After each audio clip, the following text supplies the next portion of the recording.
Hello, good morning, Blog Her community. I am Brandy Riley, social media manager here at Blog Her at She Knows Media, and I have a very special guest. Today we have James Oliver Jr., who a lot of people across the internet know as an entrepreneur. He is a dad, he's a father, and he is now an author also. So James, we are excited to have you on to offer some of your I'm going to say infamous because everybody kind of knows you always put it out there and tell it like it is. Advice and tips and tricks and encouragement for people to take risks while being exactly who they are. Does that sound good? That sounds perfect. Awesome. All right. So James, I kind of did a brief introduction, but tell us a little bit about you, about your entrepreneurial journey. Where are you now? What are you doing? Yeah. So we just moved to Atlanta. We were living up in Wisconsin for the last 7 years. Just moved back to Atlanta for me. Atlanta's like my second home. I went to Morehouse College, lived here for 12 years, and I've been gone for quite a while. So I'm super excited to be back here in Atlanta.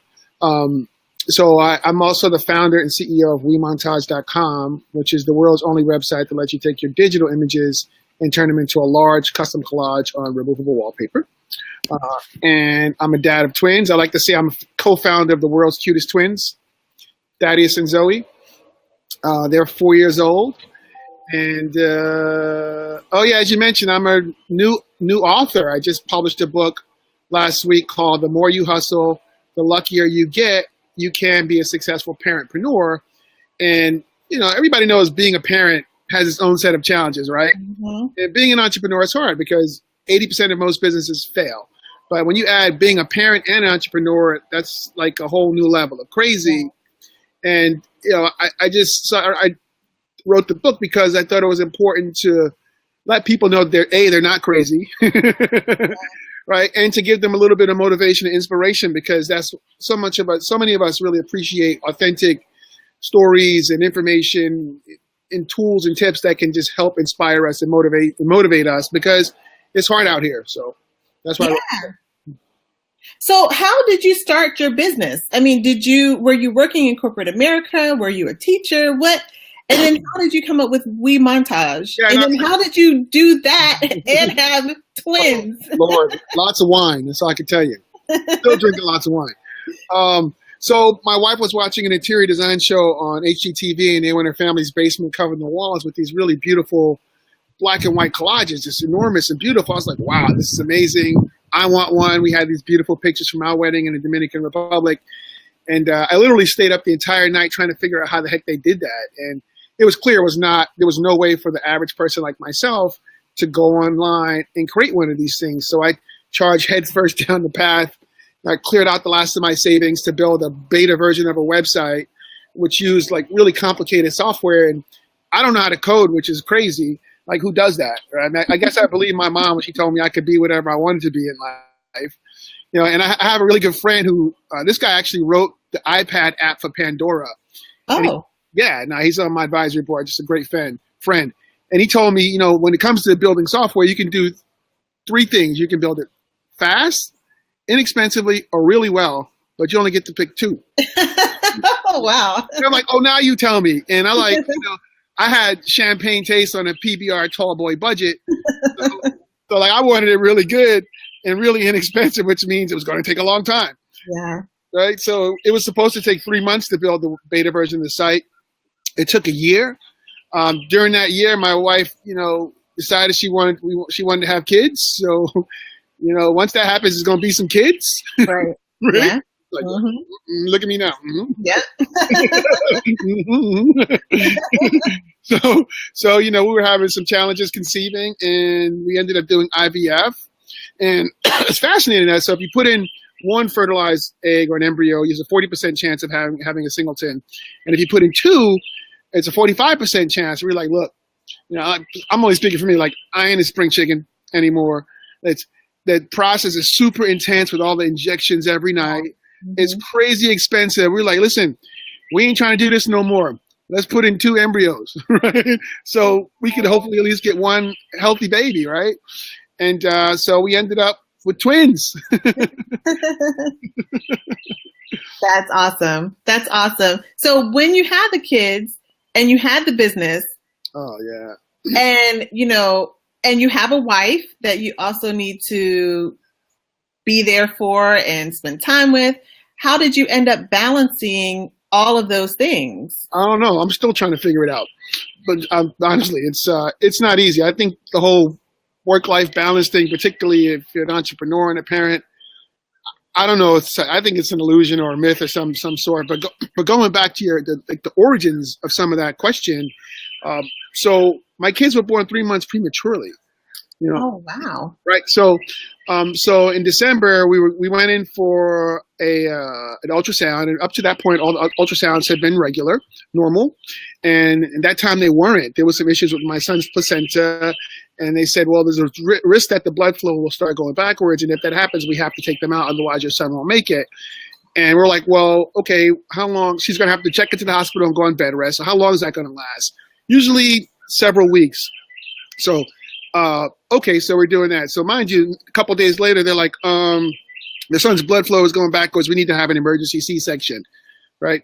So we had the emergency C-section. Both of the kids weighed 2 pounds each. Oh, wow. And, right. So mind you, I'm living up in Neenah, Wisconsin at the time, which is like 30 miles south of Green Bay. And I was supposed to start a tech startup accelerator down in Madison, which is a 2-hour drive, and last for 3 months. And that was starting 2 days after my kids were born. Right. Look at your face. Exactly. Right. So now keep in mind, I'm like, all right, I was extremely fortunate to get into the startup accelerator. Yeah. Because, if you get into one of these programs and it's a credible program, you have a really good chance of raising capital. Yeah. I desperately needed to do it. Yeah. But and let's keep it real. I mean, as a person of color, it's not always easy to get capital. So when you have an opportunity like this, I'm sure that it was just a very challenging decision to make. I'm going to say, I agree with you 100%. So as a person of any color, it's hard to raise capital, but as a person of color, it's even more challenging. I think the data bears that out, right? So I'm like, if I don't go to this program, I mean, I hate to say that my business was going to be dead because I'm probably the most persistent person you'll ever meet, but more than likely, it was going to be extraordinarily more challenging than it had already been. But, I'm looking at my kids and my wife, and I'm just like, there's no way I'm leaving. Yeah. There's no way. And I knew with that choice that the business was probably dead. But I wasn't like, there's no way I'm leaving. Right. So I told my wife that, and man, I told this story probably a million times, and I just can't believe it every time I tell you this story. She looked at me and she told me to get my ass. Can I say ass?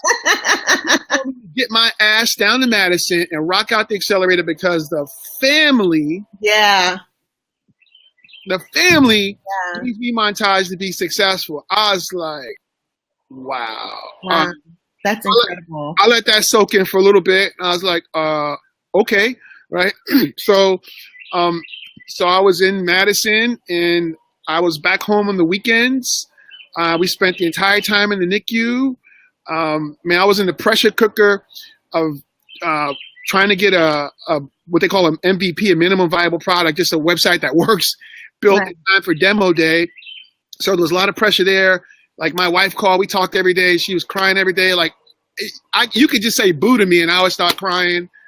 So I was waking up at like 3 a.m. every morning, could not get back to sleep just from the stress of everything. But somehow, just through sheer grit and persistence, I was able to finish the accelerator and raise $250,000 in capital from a primary investor who filled out my round. And, the kids were able to come home. My daughter came home from the NICU in 6 weeks. My son came home in 10 weeks. Yeah. And we were just thankful that they were home because those were some really dark and difficult days. Yeah, yeah. Well, I think that's probably one of the biggest stories of risk that I have heard. Really? And having your wife's support was a big determining factor in you taking that risk. Since then, there have been even just with your move now, do you consider that to be a risk, like leaving where you've been for years and years? Oh, no. Yeah. Atlanta, I went to Morehouse. So I'm from New York originally. But I grew up here.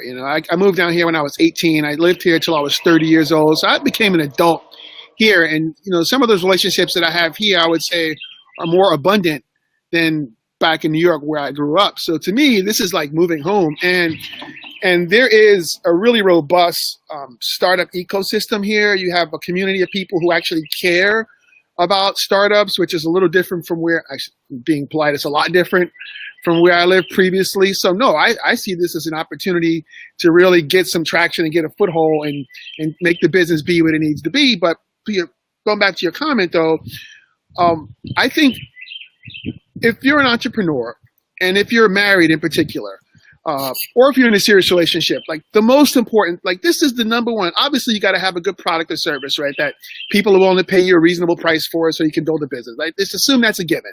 But the number one most important thing is to have a supportive spouse or partner. Because if you don't, in my opinion, like either the relationship will end or the business will end or both will end. And I really came to that realization by reading the book, The Alchemist. Mm-hmm. And I don't know, have you read that book? Yes. Uh-huh. So you know how when he talked about, having a woman of the desert. So I think if you're an entrepreneur, you need to have a man or a woman of the desert, somebody that's going to be supportive of you and let you fulfill your personal legend and be there and be supportive of you. And, how do you know if you have a woman or man of the desert? I don't know. Mm-hmm. Like I got lucky. So I don't know. But I think you should try to figure that out before you seriously commit to somebody if you have any inclination to pursue your dreams and your passions and build a business. Yeah. Yeah. And Elisa just came on and she had a comment. She says she knows Jury, Lisa, and herself felt that about how important a supportive partner is. Yes, Elisa. I mean, that is everything, in my opinion, because it's hard. Like 80% of new businesses fail, right?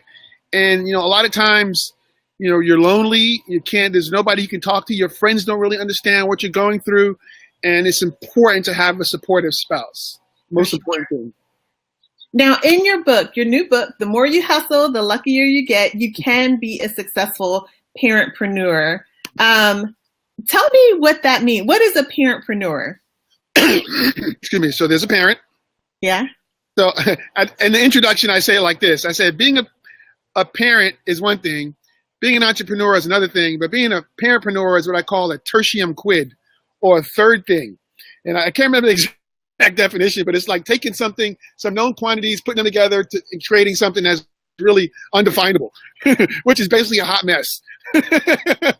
Yeah. So if you have children and you're an entrepreneur, you're a parentpreneur. And there's not a lot of people that you can talk to that can really relate to where you're coming from, which is why I fancy myself as a parentpreneur advocate.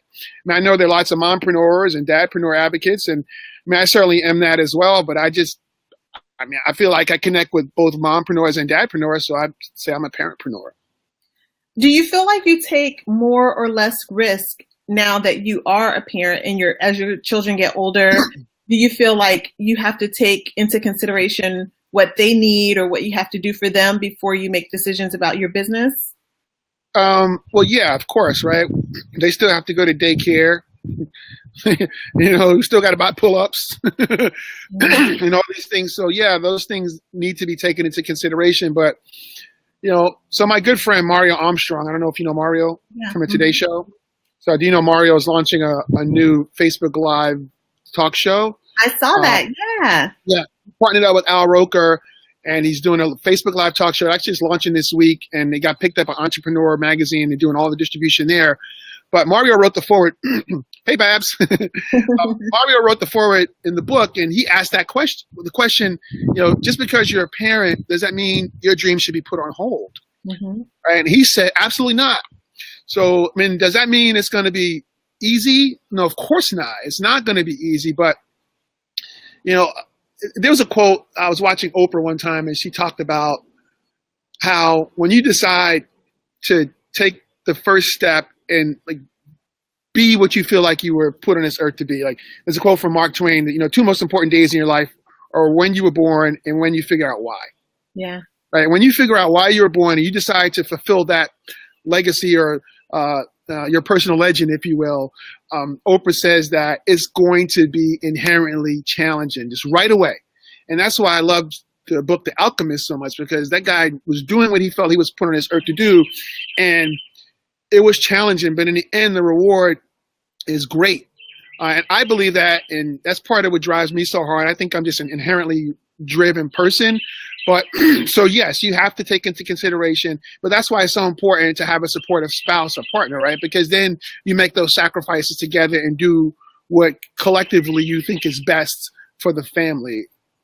Does that answer your question? Yeah, that does. That does. So I want to ask you about the driven piece and being driven. You know, do you feel like that's something that has to come naturally? Can people learn that? Can they figure out how to hustle? I mean, is that a skill that people can attain, or is it something they have to have inherently? Man, that's a hard question. That's like the question, you know, are entrepreneurs born or are they made? Excuse me. I don't know. I can only speak for myself. Mm-hmm. Ever since I was a kid, like in high school, I just knew I wanted to have my own business. And, you know, I got to college and I feel like I made safe choices. And, you know, I studied in accounting and got an accounting degree, worked in accounting, and I just hated it. And I wasn't good at it because I was really out of alignment with my purpose, right? Which is to not just to be an entrepreneur from a work standpoint, but also to inspire other people to be successful entrepreneurs, specifically parentpreneurs, which is why I wrote that book. So can people be taught to hustle? I don't know. I mean, do most people hustle? You know, are most people going to be willing to do what it takes to, I mean, I heard a story yesterday on Facebook. I was instant messaging with a guy. His name is Lee Oleg. This guy's got his product in Walmart. He's got these really cool animal pillows. They're in Walmart. He told me a story. His wife and him, they didn't have money to pay the bills. He got invited to a meeting at Walmart in Arkansas. He lived in Chicago. They drove, his wife and he and their small baby drove 14 hours to go meet with the buyer from Walmart, turned right back around and drove 14 hours back to Chicago. Wow. So how many people are willing to do something like that? Right. Yeah. So if you're not willing to do some variant of that, like, I mean, I've gotten in the car and drove 3.5 hours to Chicago when I lived in Wisconsin, turned right back around for a meeting, but 14 hours, Right. with a small child, that's next level hustle. But like this guy's business is blowing up. You see that, you know, Damon John talking about him and stuff on social media. Yeah. So does everyone have that level of hard work and go get it inside of them? Probably not, which is why most people aren't entrepreneurs and probably shouldn't be. Yeah. So again, back to the risk taking, and I want to go back to where your wife told you you better get down to that tech accelerator. From there, knowing that you had her just complete and utter support, did that like fuel you? Does that continue to fuel you? Like knowing that knowing that you know, she wants you to succeed. Does that give you more? Does that make you feel more compelled to succeed, or is it just your natural? No, I am internally driven. Mm-hmm. You know, it's just funny. Actually, I wrote about this a little bit, and I asked the question: is ignorance a requirement for an entrepreneur? In other words, if people knew how hard it was going to be and all the obstacles you have to overcome, if you knew all that beforehand, would you still choose to walk that path? And, you know, like the obstacles that I've had to overcome on this journey and continue to have to overcome have been really enormous, but like, I don't care. Like, this is what I was put on earth to be. And, you know, going back to taking risks. And I think a larger question is, you know, another larger comment is, I think it's risky playing it safe with life. Yeah. Right. And I say that because there was a really interesting article I read. It was written by a palliative care nurse. And you know, when she was seeing people, they had 6 months or less to live. Yeah. So they were very introspective and reflective of their lives. Right. And she said one of the top regrets that people have in that situation is they didn't have the courage, for lack of a better word, or didn't make the choice to do the things they really wanted to do. And they really had a lot of regret. And Mario always says, with complacency breeds regret, or something like that. Mm-hmm. They had regret because they knew they didn't do those things, and it was because they didn't make the choice to even try. And like, so my vision is to sell my business for $50 million someday. And regardless of whether or not that happens, in some ways it doesn't matter. Like you tell me tomorrow, like I'm going to die tomorrow. Like I have no regrets. Like I chose to live authentically and be what I believe I was put on this earth to be. And that's one of the things I say is to like be what you are and ask the question, like, what are you? Like, what are you? Like, be what you are. And it's not that, listen, I mean, passion doesn't always pay. Right. So yeah, that's a great point. Right. It doesn't always pay. So I'm not sitting here like, oh, just, do it at all costs. Like, no, if it's your passion, like just make it a hobby, but just do what you love. The money's not necessarily going to follow, but just like at least do the things that bring you joy. Do the things that you feel you were put on this earth to do, to contribute, because some people think we all have special talents, right? Well, make sure you're contributing those talents for the betterment of mankind and womankind. Yeah, that's awesome. That's fantastic. Yeah. So tell us what we can expect in the book. So folks who haven't read it yet, I read it last night. Oh, did you? Yes, I did. And it's fantastic. Oh, come on. You're just saying that. No, I'm not just saying that. And I read a lot of business books. What I like about it is that it's very personal, but it's not so personal that I can't relate to it. And there are pieces in there that for parentpreneurs, that are aspirational, but you still show folks like how to attain it. And I really appreciate that. Oh, so that's my take on it, but tell folks what they can expect from it. And I'll write it. And I'm going to write an Amazon review. So if you guys click that link and you, and you get the book and you read it, leave an Amazon review. That's how you can help a new author, parentpreneur out, folks. Thank you. Yeah. So the book is not really long. I tend to typically listen to audiobooks, and, sometimes I feel like some of these books get to navel gazing just because they got to justify like a super thick book, right? Yeah. But, my book's not that long. You could actually sit down and read that book in 3 or 4 hours. Mm-hmm. And I think in the introduction, I say, you've heard of like Notes from the Road. This book is just notes from the grind. Yeah. It is, it's like a collection of journal entries. And, a lot of times I write because I get inspired to do so. And, I might be just like grinding on something, having a problem with a customer or raising capital or whatever it is, or something amazing would happen, like that chapter where I explained how I got the business featured on cnet.com using a cold email. Yeah. And how important it is that needs to be part of your marketing quiver, right? And that cold email needs to be in there. Yeah. So I try to share things like that people can find useful, and there's lots of perspectives from other people who are entrepreneurs and parentpreneurs around various topics and things that people are grappling with. But the main thing is, I just want to like motivate people, inspire people, parentpreneurs, to know like, it's like I say, I see you as a parentpreneur, like I feel you because I'm one, like, and I got you. And if I can ever be helpful, I co-founded this Facebook group called Entrepreneurs Helping Entrepreneurs, and it's for people who have products for sale. And I co-created that group because I feel like in a lot of groups, you can't go in and say, hey guys, can you share this Facebook post for me? Or I just got mentioned in this magazine, can you share that? And I'm like, listen, sales is a clean word. Like I got to feed my kids. Yeah. Right. So don't be acting like this stuff here doesn't matter, because it does. Yeah. So we created that group. So you probably see on my personal page, I'm always sharing people's, their products and the great stories and things happening to them, because it's important for us to, and I like buy their products and stuff, because we got to support each other and we need to help each other get the word out. And that's, so I got you. Like if you see me on Facebook or whatever, and there's something going on, if you got a question, if you want to know how to self-publish, which is what I did, I'm happy to, maybe I'll write a blog post about it. I don't know. But even publishing this book, I encountered some like major obstacles, but I'm like, those things are just ultimately just speed bumps, because I'm so driven. I'm just going to get it done. Yeah. Well, I appreciate that. James, thank you for taking time to hang out with us. Before we end, I want to ask you pointedly, over the next, few weeks to the next year, what are some things that folks can do specifically to support you and your business and your book? Oh, wow. That's an amazing question. Thank you so much. So, one of the biggest challenges for businesses is they need more customers. At WeMontage.com, we desperately need, like a lot of small businesses, we need more customers. We need more traction. So, if you want to support the business, that will be tremendously helpful. My kids would appreciate that. buy the book.